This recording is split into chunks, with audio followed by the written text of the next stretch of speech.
এজন্য বিশ্বনবী সব সময় নামাজে সালাম ফেরানোর পরে পড়তেন আস্তাগফিরুল্লাহ। কি পড়তেন? তিনবার পড়তেন আস্তাগফিরুল্লাহ, আস্তাগফিরুল্লাহ, আস্তাগফিরুল্লাহ। পড়তে রাজি আছেন? ইস্তিগফারের অনেকগুলো আলফাজ আছে, সবচেয়ে ছোট ইস্তিগফার হচ্ছে এটা, আস্তাগফিরুল্লাহ, আস্তাগফিরুল্লাহ। আরো আছে আস্তাগফিরুল্লাহ আল্লাযী লা ইলাহা ইল্লা হুয়াল হাইয়ুল কাইয়্যুম ওয়া আতুবু ইলাইহি। বিশ্বনবী বলেন এই ইস্তিগফারটা যদি কেউ পড়ে, আত-তাওয়াল্লি মিন ইয়াউমিজ যাহফ, যুদ্ধের ময়দান থেকে পালিয়ে আসা কবিরা গুনাহ। কি গুনাহ? কাফেরদের সাথে যুদ্ধ, আমি তাগড়া যুবক, তলোয়ার নিয়ে নেমেছি, আমার দেহের এক ফোঁটা রক্ত থাকা পর্যন্ত আমি যুদ্ধ চালিয়ে যাব, আমি ফিরে আসতে পারবো না, আইনটা কার? ফিরে আসলে কবিরা গুনাহ। বিশ্বনবী বলেন যুদ্ধের ময়দান থেকে ফিরে এসেছে এরকম কবিরা গুনাহ অবলম্বনকারীও যদি আস্তাগফিরুল্লাহ আল্লাযী লা ইলাহা ইল্লা হুয়াল হাইয়ুল কাইয়্যুম ওয়া আতুবু ইলাইহি পড়ে, ওই কবিরা গুনাহকারীকেও ক্ষমা করে দিবে কে? পড়তে রাজি আছেন তো? আবার সাইয়েদনা আবু বকর বললেন, ইয়া রাসূলুল্লাহ আল্লিমনি দুআআন আদউ বিহি ফি সালাতি, এমন দোয়া আপনি আমারে শিক্ষা দেন যে এই দোয়াটা আমি নামাজে পড়তে পারি। বিশ্বনবী বললেন, পড়ো আল্লাহুম্মা ইন্নী যালামতু নাফসি যুলমান কাসীরান ওয়া লা ইয়াগফিরুদ যুনুবা ইল্লা আনতা ফাগফিরলি মাগফিরাতাম মিন ইনদিক ইন্নাকা আনতাল গফুরুর রহিম। সুবহানাল্লাহ পড়ে। এটাও ইস্তিগফার। আমরা এটার বলে দোয়া মাসুরা, সালাম ফেরানোর আগে পড়ি না? যেখানেই ক্ষমা চাওয়ার কথা আছে ওইটারই কি বলে?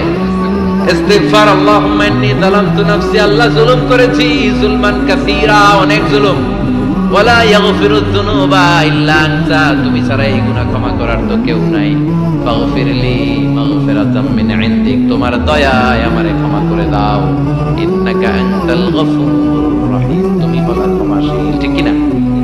এটাও ইস্তিগফার, এটাও পড়বেন। আর এই সব ইস্তিগফারের শ্রেষ্ঠ ইস্তিগফারের নাম সাইয়্যিদুল ইস্তিগফার।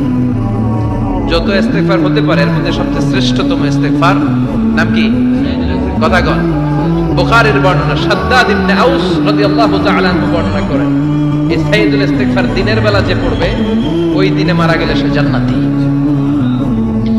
এই সাইয়্যিদুল ইস্তিগফার রাতের বেলা যে পড়বে ওই রাতে যদি ইন্তেকাল হয় ওই লোকটা জান্নাতি। মুখস্থ আছে না? কার কার মুখস্থ? হাত তুলেন। মাশাআল্লাহ, তাবারাকাল্লাহ, মাশাআল্লাহ, মাশাআল্লাহ। আর যাদের নাই তাদের হোমওয়ার্ক, তাদের আল্লাহুম্মা আনতা রাব্বি লা ইলাহা ইল্লা আনতা খালাকতানি ওয়া আনা আবদুক ওয়া আনা আলা আহদিকা ওয়া ওয়া'দিকা মাস্তাতা'তু আউযু বিকা মিন শাররি মা সানা'তু আবুউ লাকা বিনি'মাতিকা আলাইয়া ওয়া আবুউ লাকা বিযামবি ফাগফিরলি ফাইন্নাহু লা ইয়াগফিরুদ যুনুবা ইল্লা আনতা। সুবহানাল্লাহ পড়ুন। আজকে রাতে পড়ছেন, মারা গেলে জান্নাতি। চিল্লায় পড়েন আল্লাহু আকবার। এজন্য বিশ্বনবী বলেন, আমার আগের গুনাহ মাফ, পরের গুনাহ মাফ, তারপরেও প্রতিদিন আমি 70 বার তওবা ইস্তিগফার করি। আজকে থেকে পড়তে রাজি আছেন তো? বেশি বেশি ইস্তিগফার পড়া যাবে না? একটু প্রাণ খুলে দিল খুলে আওয়াজ করে পড়েন তো আস্তাগফিরুল্লাহ। আর জোরে পড়েন আস্তাগফিরুল্লাহ। আবার সবাই পড়েন আস্তাগফিরুল্লাহ। সব সময় তওবা ইস্তিগফার যারা পড়ে তাদেরকে পছন্দ করে কে? সব সময় জিকির করে করে জিহ্বাটারে যারা ভিজিয়ে রাখে তাদেরকেও পছন্দ করে কে? আল্লাহ বলেন, ওয়াজকুর রাব্বাকা ফি নাফসিকা তাদাররুআন ওয়া খীফাতান ওয়া দুনাল জাহরি মিনাল কওলি বিল গুদুবি ওয়াল আসাল ওয়া লা তাকুম মিনাল গাফিলিন। সুবহানাল্লাহ পড়ে। আল্লাহ বলেন, ওয়াজকুর রাব্বাকা ফি নাফসিক, আল্লাহরে মনে মনে ডাকো, তাদাররুআন ওয়া খীফা, আল্লাহর জিকির করতে আল্লাহ বলেছেন ফি নাফসিক। বুঝতেছেন না তো? ফি নাফসিক, মনে মনে আল্লাহর জিকিরটা করো। তাদাররুআন ওয়া খীফা, তাদাররুআ মানে বিনয়ের সাথে, with full of humility, submission and humbleness, বিনয়ের সাথে আল্লাহরে ডাকো। ওয়া খীফা, গোপনে গোপনে ডাকো। দুনাল জাহরি মিনাল কওল, চিৎকার চেঁচামেচি করে ডেকো না। কার কথা? আওয়াজ করে জিকির করো না। এই যে আমরা মাহফিলে লা ইলাহা ইল্লাল্লাহ জিকির করে, এটা তালিম। উদ্দেশ্য কি? তালিমের জন্য আওয়াজ করে জিকির জায়েজ আছে, কিন্তু ব্যক্তিগত জিকিরের যে ইবাদতটা এটা আস্তে আস্তে হইতে হবে, এটা ভদ্রভাবে হতে হবে, চিল্লাচিল্লি করে নয়। আবার তালিমের জিকির ওইটাও ভদ্রভাবে। ইন্নাল্লাহা জামিল ইউহিব্বুল জামাল, আমার আল্লাহ সুন্দর, আমার আল্লাহর জিকিরের মধ্যেও সৌন্দর্য আছে না নাই? কিন্তু এদেশে জিকিরের ভেতরে লাফালাফি আছে না নাই? তালিমের উদ্দেশ্যে সবাই মিলে জিকির করা যায়, কিন্তু চিল্লাফাল্লা করা যাবে না। লাফালাফি করা যাবে না, মাথা ডানে বায়ে ঝুলানো যাবে না, ঠিক কিনা? কিন্তু লাফালাফির জিকির আছে না নাই? লাফাইতে লাফাইতে, হ্যাঁ, গাছের আগায় বাঁশের আগায়, আবার যিনি জিকির পরিচালনা করে ওনার কান্দে যাই ওঠে, আছে না নাই? বিশ্বনবী সাহাবাদের নিয়ে জিকির করছেন, সাহাবারা লাফাতে লাফাতে খেজুর গাছের আগায়, হাদিসে আছে না এটা? বিশ্বনবী সাহাবাদেরকে নিয়ে জিকির করছেন, লাফাতে লাফাতে আবু বকর বিশ্বনবীর কান্দের উপরে, আছে হাদিসে আছে? এটা জিকির নয়। কি সুন্দর দেখেন, ইসলাম বোঝা কত সহজ। ওয়াজকুর রাব্বাকা ফি নাফসিকা তাদাররুআ ওয়া খাইফা, গোপনে জিকির করো, ভদ্রতার সাথে বিনয়ের সাথে জিকির করো। ওয়ালা তাকুম মিনাল গাফিলিন দুনাল জাহরি মিনাল কওল, চিৎকার চেঁচামেচি করে জিকির করো না। যারা চিকফাল দিয়ে হই হই হই হই করে, আছে না? হই হই হই হই হই হই, ভিতরে আল্লাহর নাম আছে, হ্যাঁ? এই যে হুই হাই এই স্টাইলের যে জিকির, এটার ভিতরে আমার আল্লাহর নাম আছে? আল্লাহর নাম যদি না থাকে ওইটা জিকির হবে? কথা বলেন। বিষ্ণু বললেন, খবরদার, চিৎকার চেঁচামেচি করে লাফালাফি করে যারা জিকির করে এরা মনে করে আল্লাহ কানে শুনে না। কথা বলেন।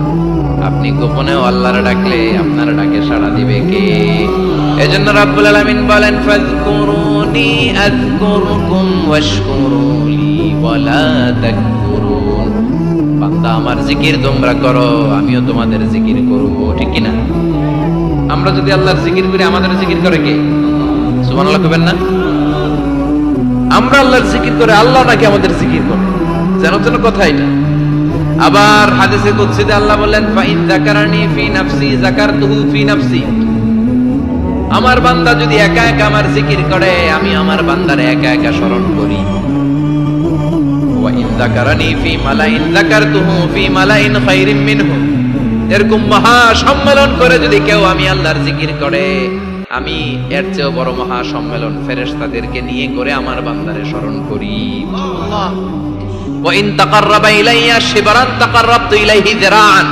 আমার বান্দা যদি আমার দিকে এক বিঘত আসতে চায়, আমি আমার বান্দার দিকে এক হাত এগিয়ে যাই। আমার বান্দা যদি আমার দিকে এক হাত আসতে চায়, আমি আমার বান্দার দিকে দুই হাত যাই। ওয়া ইন আতানি ইয়ামশি আতাইতুহু হারওয়ালা। আমার বান্দা যদি আমার দিকে হেঁটে হেঁটে আসতে চায়, আমি আমার বান্দার দিকে দৌড়ে দৌড়ে যাই। সুবহানাল্লাহ পড়ে। এজন্য বিশ্বনবী বলেন, লা ইয়াজালু লিসানুকা রাতবাম মিন যিকরিল্লাহ। আল্লাহর জিকির দিয়ে জিহ্বাটারে ভিজিয়ে রাখবা। কার কথা? চিল্লায় বলেন, কার কথা? সবসময় আল্লাহর জিকির করতে রাজি আছেন তো? সবচেয়ে শ্রেষ্ঠ জিকির বিশ্বনবী বললেন, আফদালু যিকরি লা ইলাহা ইল্লাল্লাহ। লা ইলাহা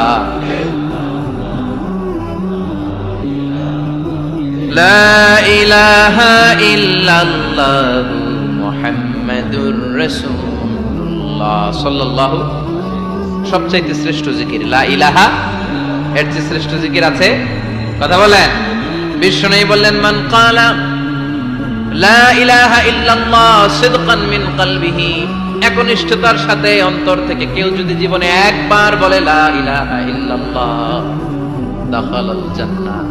তার যদি পাপ থাকে, অন্যায় থাকে, ওই পাপ আর অন্যায়ের শাস্তিগুলার পরে কোনো না কোনো দিন আমার ওই বান্দা জান্নাতে ঢুকবে। একবার যদি খালিসান মিন কলবিহি সে পড়ে লা ইলাহা ইল্লাল্লাহ, তার জন্য জান্নাতকে অবধারিত করে দিয়েছে কে? আবার এটার নাম আল্লাহ দিয়েছে কালিমায়ে। কথা বলেন। দারাবাল্লাহু মাসালান কালিমাতান তাইয়িবাতান কাশাজারাতিন তাইয়িবাতিন আসলুহা সাবিতুন ওয়া ফারউহা ফিস সামা। সুবহানাল্লাহ। পবিত্র বাণী এটা কালিমায়ে তাইয়িবা। আবু সাঈদ আল খুদরি থেকে বর্ণিত, মুস্তাদরাকে হাকিম আর সহিহ ইবনে হিব্বানে এসেছে। বিশ্বনবী বলেন, মুসা আলাইহিস সালাম আল্লাহর একবার প্রশ্ন করলেন, ইয়া রাব আল্লিমনি দুআন আদউ বিহি। আপনি আমার এমন একটা জিকির শিক্ষা দেন যে জিকির দিয়ে আমি শুধু আপনার জিকির করব, কেউ এই জিকির করতে পারবে না। এই জিকির জানবো শুধু আমি, আর জানবেন কথা কোন? প্রশ্ন করছে কে? হ্যাঁ, কাকে করেছে? আল্লাহ এমন একটা জিকির শিখান যেই জিকির কেউ জানে না, আমি জানবো, আর ওই জিকির দিয়ে প্রাণ ভরে আপনারে ডাকবো। আল্লাহ বললেন, মুসা পড়ো লা ইলাহা ইল্লাল্লাহ মুহাম্মাদুর রাসূলুল্লাহ। মুসা আলাইহিস সালাম বললেন, আল্লাহ চাইলাম কি, কইলেন কি? লা ইলাহা তো জাতীয় জিকির, এটা তো আন্তর্জাতিক জিকির, এটা জানে না এমন কেউ নাই, এমনকি হিন্দু ভাইরাও জানে। কথা কর আল্লাহ, আমি তো চাইছিলাম এক্সক্লুসিভ, এক্সক্লুসিভ, আমার জন্য স্পেশাল, এর চেয়ে সুন্দর আর কেউ জানবে না, এত সুন্দর একটা জিকির আপনি দিবেন, এটা আমি ডাকবো আপনারে আর আপনি শুনবেন। আল্লাহ বললেন, মুসা এর চেয়ে দামি আমার কাছে নেই। লাউ তাদউ লা ইলাহা ইল্লাল্লাহ ফি কাফা, লা ইলাহা রে যদি মুসা এক পাল্লায় রেখে দাও, ওয়াস সামাওয়াতু সাবউ ওয়াল আরদিন, সাত আকাশ সাত জমিন যদি আরেক পাল্লায় রেখে দাও, লা ইলাহা এক পাল্লায়, সাত আকাশ সাত জমিন আরেক পাল্লায় ওজন যদি দাও, লা রাজাহাত কাফাতু লা ইলাহা ইল্লাল্লাহ, মুসা দেখবা মুহূর্তের মধ্যে লা ইলাহা ইল্লাল্লাহর পাল্লা ভারী হয়ে গেছে। সাত আকাশ সাত জমিন এক পাল্লায়, শুধু লা ইলাহা ইল্লাল্লাহর এক পাল্লায়, মুহূর্তে লা ইলাহার পাল্লাটারে ভারী করে দিবে কে?